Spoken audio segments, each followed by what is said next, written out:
Okay, so welcome everyone to our Study Abroad podcast series. So today we have Khyati, who is from Delhi and now at Hong Kong. So we'll be knowing about her journey from Delhi to Hong Kong. So welcome Khyati to our podcast. Thank you so much. It's my pleasure to be here. So Khyati, when was the very first time you thought that there is something exist outside Delhi or outside India for that matter? Mm, I can say because like a lot of my relatives have settled abroad, especially in USA. So like since I can say since ninth class, it was sort of like, you should try abroad universities. But like um very strongly I started considering it in my 11th standard when I started I researched myself about the programs, and especially because I took commerce stream, so there were a lot of good programs and courses that attracted me in outside India. So like I can say in starting of 12th standard I kind of decided that I will at least apply to outside India. Sure, sure. And when you are deciding to apply outside India, which all countries did you consider that time? So my first priorities were Hong Kong and Singapore because, like at that time, my parents didn't want me to go a lot far from India, and as Hong Kong and Singapore are pretty near and kind of in our budget as well. So these were the two prior countries. Otherwise, I also applied to some universities in USA, like as a Okay, okay, backup. sure. So, when you applied to all these colleges, universities, how did you decide the course you wanted to pursue? So I did a research on the courses that these universities are applying, and then I took like career coaching from Mana Institute, which is in Gurgaon, and I told them that what I want to do, and then they obviously give me a requisites of some courses. So I just read about it, and then I applied to two, three courses in every university. Oh, okay, okay. So you applied to two, three courses also, except the Yes, university. Okay, so yes, BBA yes, was one of them. yes. BBA was one of them. And what were the other courses you were trying to pursue? I also applied for accounting and finance in HKU. Then I also applied for economics and finance in HKU. Okay, okay. So after all these combinations of colleges and country and the courses, how did you Yeah. pin down to the final choice? Um, because I got from Singapore and Hong Kong, but like my family friends were living in Hong Kong, so they were very I can say persuasive that Hong Kong, and we know that Hong Kong is financial capital of the world. And that's where they were like that Hong Kong has way more opportunities. And moreover, my dad has been to Hong Kong, so he was like, "Yeah, I have known Hong Kong for a long time." And then I decided to go to HKU, seeing the rankings and everything. Okay, okay. So after you decided your final college, then you had to probably go through a visa process and accommodation and flight booking. So, which of Yes. these three were the hardest or easiest? How do you rank them and share some experiences? Uh, I can definitely say accommodation was the hardest, then visa, then flight, because I had a great help from my counselor for visa. But for accommodation, I had to do everything. And like in HKU, at least, we had a number of accommodations. So you have to apply only in those three, and then you will like get selected. So I really don't know which one I should apply, which one is easier to get, and at least in Hong Kong, we have to keep reapplying every year in our accommodation. So that's also in some accommodation, it's easy to get, some is very difficult to get. So to make sure that you apply in the correct ones, so that was kind of, I can say, difficult task for me. So here you didn't think you should just apply to all of them and see what works out. We can't, we can only apply to three halls in HKU. Oh, okay, okay. So that's like a condition that you can only have these three applications or three hostels to Yes, choose. yes. So three choices, first, second, third. Okay, okay. So you wish you had more choices. Yeah, I really wish. Finally, did you get one of the choices or there was a problem?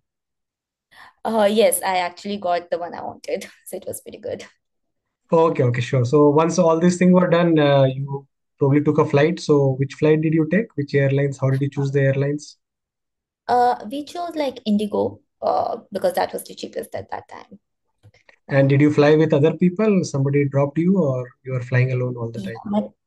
No, no, no. So, like, initially, my parents came with me to drop me to Hong Kong. And this was the first time you were in Hong Kong, like all of you or some of you? Yes, it was the first time we ever went to Hong Kong. Okay, okay. So in your excuse, they also got to travel to Hong Kong. Actually, yes.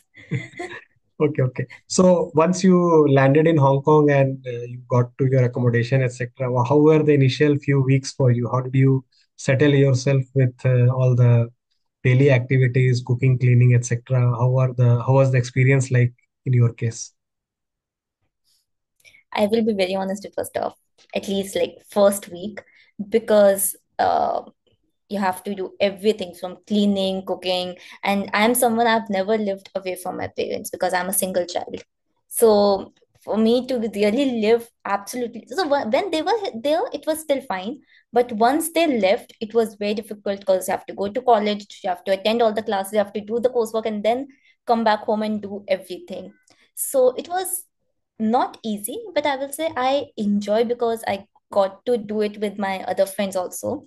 So we can say we all did it together and we all were like kind of figuring out how to do things together. So it was difficult, but I can say it was fun and a very memorable experience. So Sure, sure. It was pretty much like getting stuck in a lift with a bunch of other yes. people. And then you're trying to figure out how to get out of All it. of you are trying to figure out how to get out of this maze now. Yeah, yeah, how to cook. Like first time I remember asking my mom like how much salt do I need to put in the Sure, sure, food. sure. So, Yeah. with all these years of experience, now you are a bit adjusted to all this daily chores. Yeah, now we are too used to it.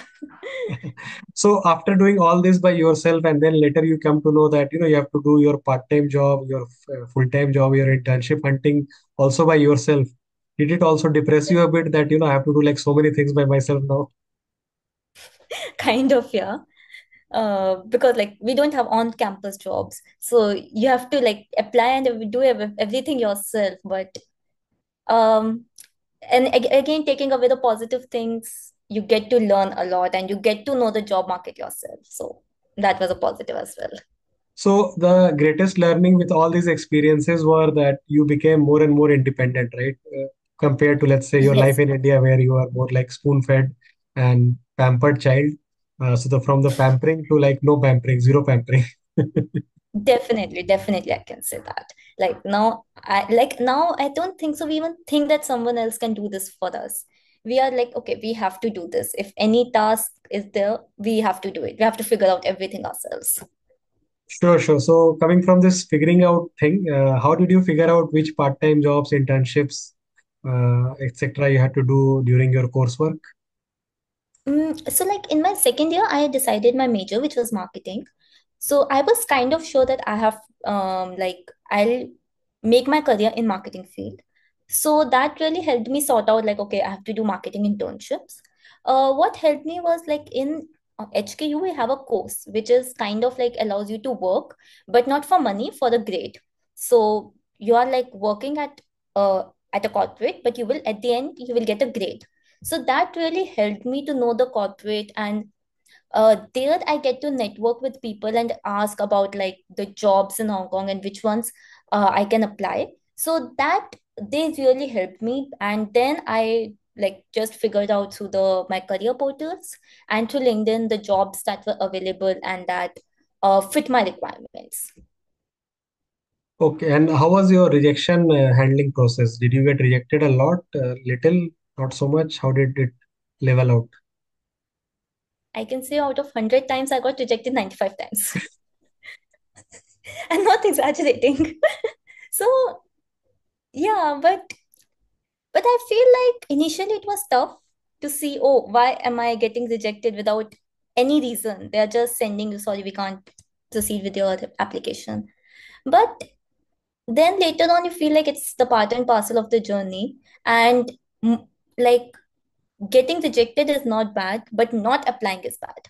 So if you're applying, either you'll get accepted or you will get rejected, and you can't be accepted every time. So later on, I just like started accepting the rejection part. So you got used to the handling of rejection. Definitely, definitely. Sure, sure. And which of the job portals or the LinkedIn or other things, so which one did you use to find your part-time jobs, full-time jobs ultimately? So majorly I use LinkedIn for job hunting, and there was a career portal from the university that was Net Jobs. So these two were the primary which I used.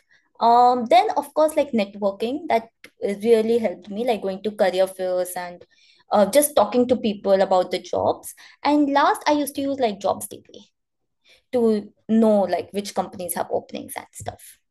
Sure, sure. And first, you did the internship. So this internship was like a full-time internship or a part-time internship, like a part-time job kind of thing, or how was it? So my the ones I did during semester were part time. So I used to work like 2 days a week, for I think 8 hours a day. So total 16 hours a week. I used to work part time, and during summers I used to work full time for 3 months. Okay, okay, okay. And all these experiences probably upgraded you or upgraded your personality in some or the other ways. So, how was your learning of marketing through, let's say, the course versus the practical experience through jobs?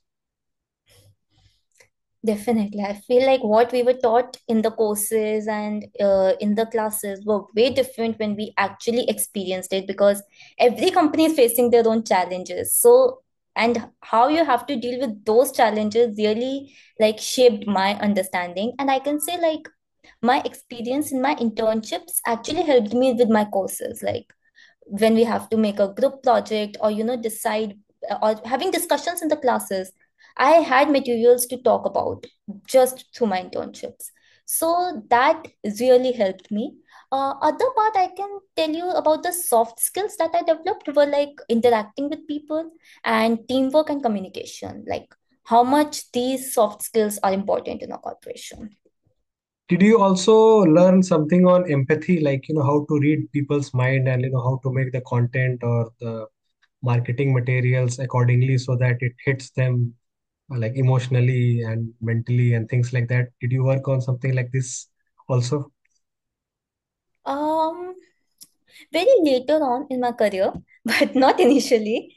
But yeah, later on we did try to like understand consumer behavior. And funny part is I am researching it. Like my research theme is consumer behavior now in Polytechnic University. So I can say that now I'm pretty used to like do a consumer behavior research. And when you're doing all this consumer behavior research, you also realize that first thing is you have to do your own behavior research, maybe, or discovery. Yes. So I research my own self and then I bring up topics that okay, I am doing this. Maybe other people are also kind of doing the same thing. So you know yourself better with all this marketing processes, right? Yes, yes. Now I've become too tactical about my behavior. Oh, this is because of this bias and theories. So, to our audience, how do you explain them marketing, like in one or two lines? Like, what is marketing for a naive person, like a school children? How do you explain what is marketing in your words? In a very layman language, I can explain like marketing is basically communicating yourself to other people and communicating anything. So communication and marketing, I feel, are the synonyms, and it goes hand in hand. So if you won't communicate what you are, people won't understand who you are. So this like the primary job of marketing is to explain to others what we are and who we are. Sure, sure. And what will be the difference between marketing and sales according to you? I feel like marketing is very broad. Marketing also involves like quantitative. Marketing also involves like consumer behavior in myself. So I feel like marketing is a bit broader term, and sales is kind of like which comes under marketing in my language. I can say that. Sure, sure, sure. So, with all these experiences of this, and right now, I think you're doing this research in marketing, and you said consumer behavior is like one of the core topics you are working on. Could you Yeah. throw us some light that how did you find this research assistantship job? It's under a professor or something, right? Yes, it's under a professor in Polytechnic University. So I got to know, so my like the accommodation I had in in HKU, we had tutors like those who were PhDs and professors. So one of the tutor did was doing his PhD in marketing from HKU, and I told him that the like research part and this academic area really excites me. And I was not doing project with him, but I was helping him for his projects. And during that time, he observed and he was like, I think you should develop an RA-ship. And he sent me this job under a professor. And then I emailed the professor and then we had an interview. And then he was like, okay, like you are selected. But funny part was I didn't get selected for this. I applied for another one for which I got rejected. And then I got selected for the other one. He kept my resumes and my details. So this is how I actually landed up for this role. So while learning all these marketing activities with your internship and all, did you also do your own marketing in some ways or improved your own, like, self marketing, let's say, like a personal branding, in other words? Did you do anything like this? Uh, do you mean I did anything specific, or during this journey, like it helped me improve? Like, Yeah, like getting you the next set of jobs, because I see that you have done few part-time jobs and few internships and few full-time. Every time you yes, change, you have to really market yourself that why you should hire me. That very yes, marketing pitch would have improved with time, right? Like why you should hire me because I know this, I know this, I know this, and maybe you synced yeah, your definitely. knowledge with your LinkedIn profile or something. So did you use some of those subtle techniques unconsciously also maybe? Yeah, definitely. I can say like I can assure you like the first interview I gave and till now like the any interviews I give, I can see a scope of improvement, and I still feel I really need to improve a lot in coming years. But like just while giving interviews, you get to know especially what wrongs you are doing. And even if you're getting rejected, you should know like, oh, I got rejected because of this thing, and I should keep that thing in mind for my next interview. So that really helped me in my personal growth and like my personal branding, you can say. Sure, sure, sure. So, coming to the second last question, what are your future goals from now? Like, what do you want to do for the next few years, 4, 5 years, 2, 3 years, like that? So I can say like right now I'm working at for the RA position at which is till 2026, and then I'm planning to pursue a PhD in marketing in future years. So that's like ultimate goal for now because PhD itself is 4 years, like So right long now you're not journey. doing. So right now you're not doing PhD. You are just doing RA as a almost like a full-time job, and later you want to enroll in Yes, PhD. yes, yes. So you didn't think about like enrolling in PhD right away, or your professor advised you that you first work as a RA and then maybe convert it to PhD later, or do it as a separate step, something like that. Yes, yes. So actually, because I had no research experience, and like my professors in HKU and the one I'm currently working, his name is Dr. Krishna Savani, and like all other professors actually told me like RShip will help you to be sure if you want to do a PhD because PhD is a 4 years commitment. So like RShip will really help you to broaden your knowledge and to be sure like okay, I'm ready for the PhD and then apply to it. Okay, okay. So it's kind of a RA trial going on in your life for 2 years or so. And that way you will Yes, decide that if you want to get married to this PhD thing or yes, not. yes. Yeah, and I can also help publish papers now like before PhD, so even better. Sure, sure. And I think this will also build your resume for your PhD application, and you might, get maybe a bit more stipend and like fellowships, etc. There will be easier for the professor also to convince the, let's say, their sponsors or the people, consortium kind of, the people who sponsor this research projects or Yeah. the government also. Sure, sure, sure. Yes, yes. Okay, so Kathy, very nice. Good talking about marketing. We have this. I am also kind of a marketeer only. So Okay. that's what I also do. So it's been great talking about all these marketing things in bits and pieces. So coming to the very last question, Kathy. So there are a lot of junior yourself, lying in India or elsewhere, who might be thinking of Yeah. Hong Kong as an option for BBA or elsewhere as well. So, what advice, one or two pro tips you can give to them? Mm, I think one of the biggest advice that I want to give is like take your university as a learning experience, not to show what you know, but get to know as much as you can, because 4 years, 3 years is the this is the best time to learn and upgrade yourself. And second, my advice to everyone who are applying right now, apply if you really want to go. Do not apply, oh, because my parents are saying, because my peers are going, or it's just a backup option. No, like surviving in abroad, it's not like a Hindi movie. It's actually difficult. And there will be days you will be crying because of very, very small things. So if you're not taking your own decision and you're not going because you want to go, the journey will be very difficult for you. Sure, sure. And any recommendation on usage of LinkedIn for the teenagers? Uh, I think the best usage that I feel for LinkedIn is to network, like connect with people, text them and connect with them and like get to know through their experiences. Like no online, no Google, nothing can tell you what a person who is actually staying that life can uh, tell you with his or her experiences. So don't feel shy to connect and use LinkedIn to the fullest. Like it wasn't there during my time because I applied in 2019, but now you have a great platform, and like try to use it to the fullest, like try connecting it, try reading on the LinkedIn pages of the universities also. Sure, sure. Thank you very much, Khyati, for your time on this podcast and sharing your knowledge. It was a great knowledge session for the audience. So take care. Have a good day. Yes, thank you, it was my pleasure. Take care. Bye. Bye bye.